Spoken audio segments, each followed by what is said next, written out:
In the shifting terrain of 21st century creative expression, few technologies have expanded the artist's toolkit quite like the drone.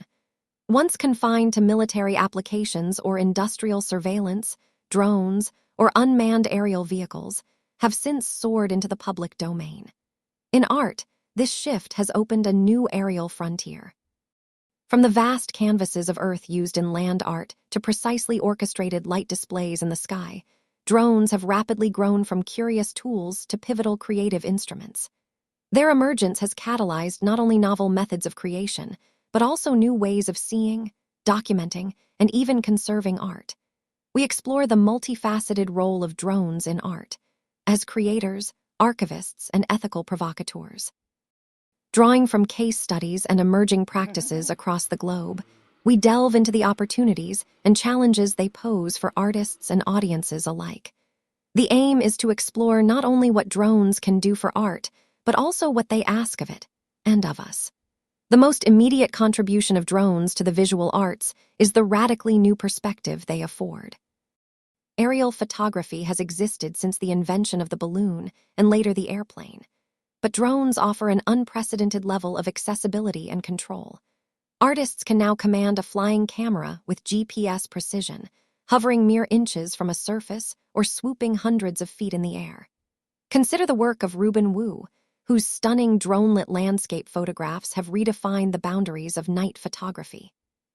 Wu equips drones with LED lights to illuminate geological features in ways that feel both alien and sublime. His work doesn't just document landscapes, it transforms them into surreal dioramas suspended in time and space. The drone becomes both light source and compositional tool, part brush, part eye. His 2018 series Lux Noctis is a particularly compelling example. He used custom-programmed drones to cast beams of light across remote rock formations in the American Southwest, creating otherworldly images that feel like glimpses into a parallel universe. Companies like Intel have turned drones into performers. Drone light shows use hundreds or thousands of LED-equipped drones choreographed to form dynamic animations in the sky. During the 2018 Winter Olympics in Pyeongchang, more than 1,200 drones created images like a flying snowboarder and the Olympic rings. These ephemeral performances, enabled by real-time spatial mapping, transform the sky into a living canvas. Visual artist Studio Drift's franchise Freedom used 300 drones to mimic the flocking behavior of starlings, symbolizing the tension between autonomy and collectivity. It was poetic, powerful, and entirely aerial. Dutch collective Studio Drift blends natural behavior and artificial intelligence in drone-based performances. Their drones respond to swarming algorithms derived from bird patterns, creating performances that are less programmed and more responsive. It redefines drones not as machines, but as expressive bodies in a performance ecology. Drones are also reshaping participatory art. Artists like Raffaello D'Andrea stage exhibitions, where drones respond to the sound or movement of the audience. These experiences challenge the traditional spectator role and blur the lines between code, choreography, and creativity. Ephemeral artists like Andres Amador use drones to photograph giant sand drawings that vanish with the tide. The aerial footage becomes the final artwork, a record of temporality made eternal through digital means. Drones help document archaeological and cultural sites, especially those threatened by war, climate, or development. In Syria, they helped reconstruct Palmyra using 3D modeling. UNESCO and NGOs are now using drone footage as raw data for virtual preservation of vulnerable landmarks. Street artists like J.R. and Shepard Fairey use drones to document massive works on buildings and in hard-to-reach spaces. The broader spatial context, captured from above, often becomes part of the narrative. Museums and street art archives now use drone footage to preserve pieces before they're erased or painted over. French artist J.R.'s Inside Out project invites people globally to display giant portraits in public spaces.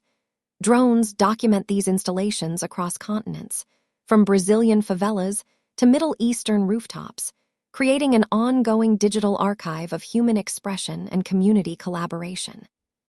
Most drones are made with plastics, metals, and lithium batteries, materials with a significant environmental footprint. Artists must grapple with these costs, as seen in Marina Zerkow's eco-conscious practices that reduce drone usage or offset emissions through reforestation. Drone presence can disturb wildlife, especially nesting birds. Ethical artists like Björk have advocated for regulations to protect natural rhythms when using drones in ecologically sensitive areas like Iceland's puffin habitats.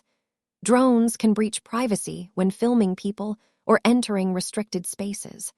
Artists like Trevor Paglen reverse the narrative by using drones to expose hidden surveillance infrastructure. His work challenges assumptions about who is watching and why. Paglen's installations like Autonomy Cube and his drone-filmed landscapes explore the intersection of surveillance, power, and public space. His art is a critique of how drones are used by governments and corporations, and a call for transparency. The next generation of drones may make artistic decisions. With machine learning, they could adapt to an artist's style, colors, or compositions.